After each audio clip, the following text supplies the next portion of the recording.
Hi everyone, my name is Zara González Hoang and I am the illustrator of Casa Is My Home, written by Laurenne Sala and publishing with Candlewick this fall.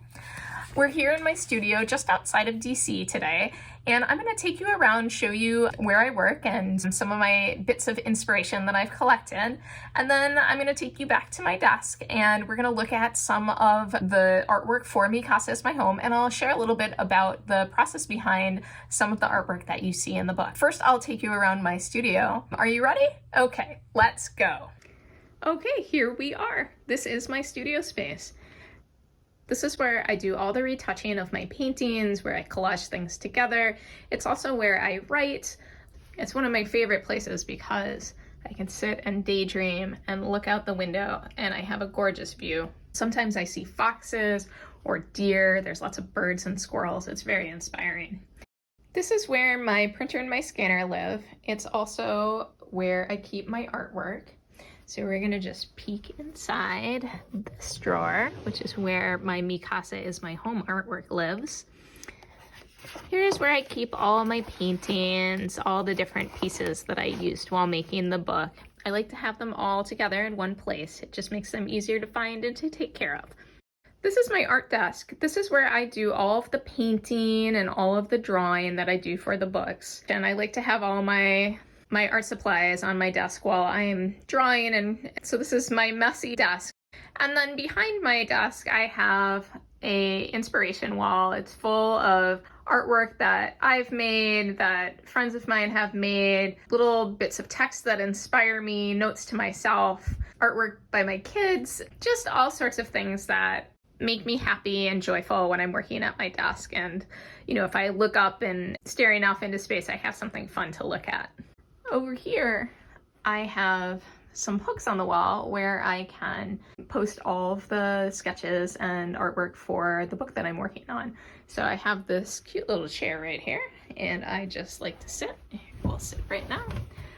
I like to sit in this chair and I look at this wall and I just stare at it and decide, is there anything that I could do to make my book better? Does this need to go over there? Are the colors working? Basically anything that I might think about the book. I just like to sit here at night and stare at it and make sure that I'm making the best book that I can. On the other side of my studio, I have a nice big bookcase. I have tons and tons of sketchbooks, so much paper, and so many books. I love to collect picture books. I think they're works of art. I try and keep a lot of them around me to inspire me. And that's it. That is my studio. Okay, now let's look at some artwork. First, I want to show you this.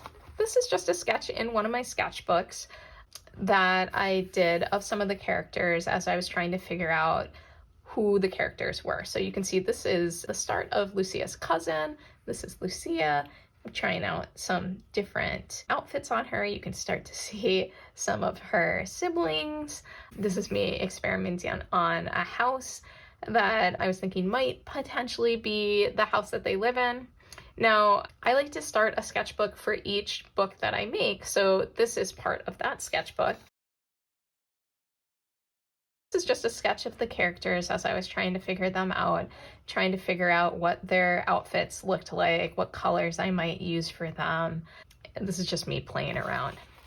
So those are some of the sketches for the book. I thought I'd walk you through a spread from the book. So this is the page where they're out on the patio and they're having a little party. And normally I sketch on the computer, but here is an example of a time when I sketched with pencil. Sometimes I go back and forth. It's just whatever happens to be working for me at any particular time.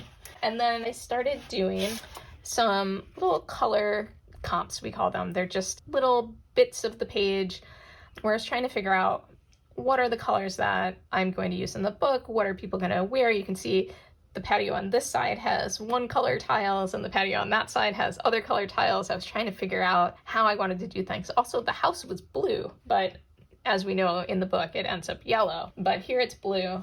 And then after I did some color comp, here's another comp where where I decided that the house was yellow. So this is probably a little bit closer. But back when I was trying to figure out how I was going to paint the book, I tried a lot of different things. So these are two examples of the same spread. They're painted on the same type of paper, watercolor paper, but this side, this one right here, is painted in cold press paper, which has a much rougher texture.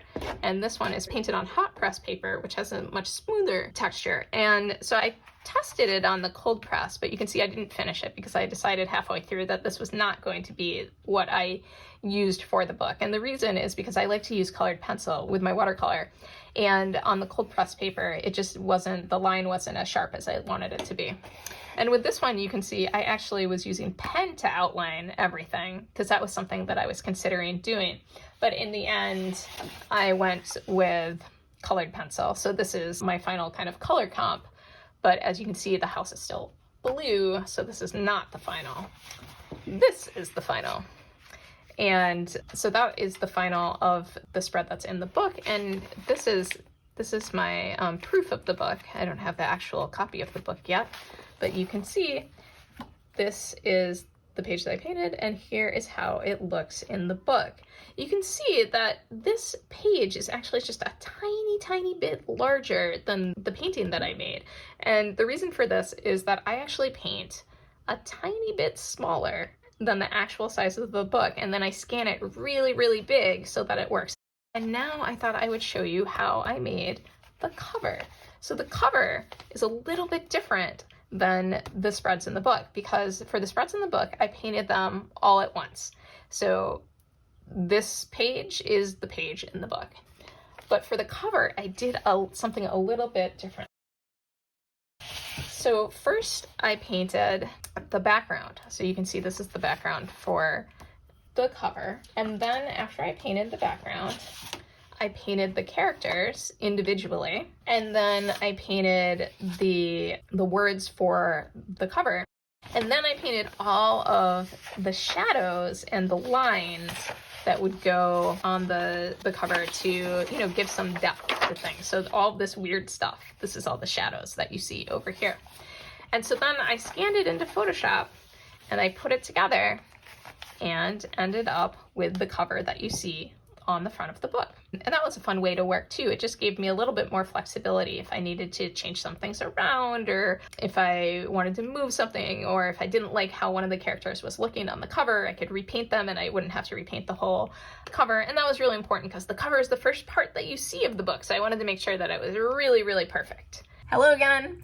Thank you so much for hanging out with me in my studio. I hope you enjoyed the peek behind the scenes. Mi Casa Is My Home is out this fall with Candlewick. It was such a joy to work on. The family that Laurenne created in Lucia's story reminded me so much of my own that I just felt like I was hanging out with my family when I was working on every page.